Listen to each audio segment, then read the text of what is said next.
और आज नाश्ते के ऊपर आया था, अच्छा लगा है परिवार में आकर के। परिवार के सभी सदस्यों को आज मिलना हुआ है और आने वाला जो समय है उस समय के अंदर हम 10 की 10 लोकसभा की सीटें बड़ी मजबूती से जीतेंगे। कमल का फूल खिलेगा।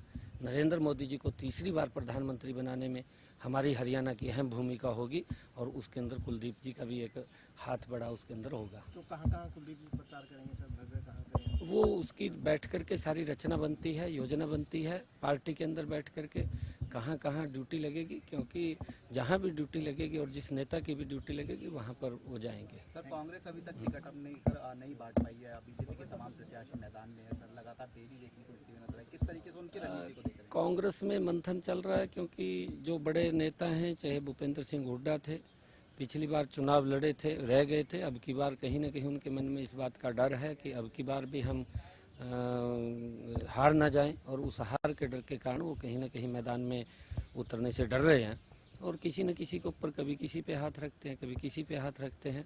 और हमारा युवा है भव्य, आगे आ जाओ भव्य जी। भव्य हमारा ये युवा है, आने वाले समय का नेता है हमारा, और मिलकर के हम मजबूती से 10 की 10 लोकसभा की सीटें, और करनाल में भी एक कमल का अंक शुभ होता है और 11 के 11 कमल के फूल खिलेंगे और नरेंद्र मोदी जी देश के तीसरी बार प्रधानमंत्री बनेंगे और वहाँ पर भी कमल का फूल खिलेगा। आपका नामांकन 6 को रहेगा ना सर?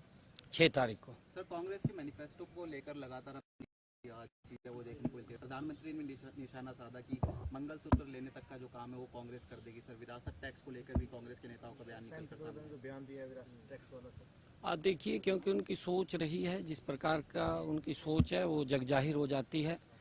जो उनका हिडन एजेंडा है, उन्होंने जो मैनिफेस्टो के अंदर दिया है वो भी देश के सामने आया है, जिस प्रकार का उन्होंने कहा है और उनकी सोच दर्शाती है।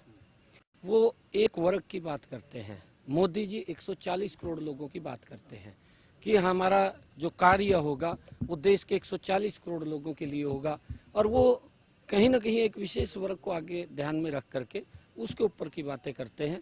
परंतु आज देश समझ चुका है, देश के सामने जो इनका एजेंडा है वो भी आ गया है आने वाले समय के अंदर, क्योंकि जब कांग्रेस एकदम आज गरीब की भी अगर बात हुई है तो इसी नरेंद्र मोदी जी के 10 वर्षों के अंदर हुई है। मोदी जी ने जिस प्रकार से एक योजनाबद्ध तरीके से गरीब को मजबूत किया है, देश को मजबूत किया है, देश के अंदर सुरक्षा का भाव आया, अंतर्राष्ट्रीय स्तर भारत कहीं ना कहीं सम्मान की दृष्टि से आज खड़ा हुआ है। और इन्हीं 10 वर्षों के अंदर अगर हम देखें, दुनिया में भारत 5वें स्थान के ऊपर आया है।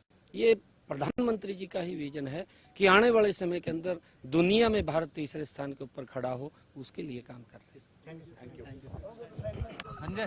संजय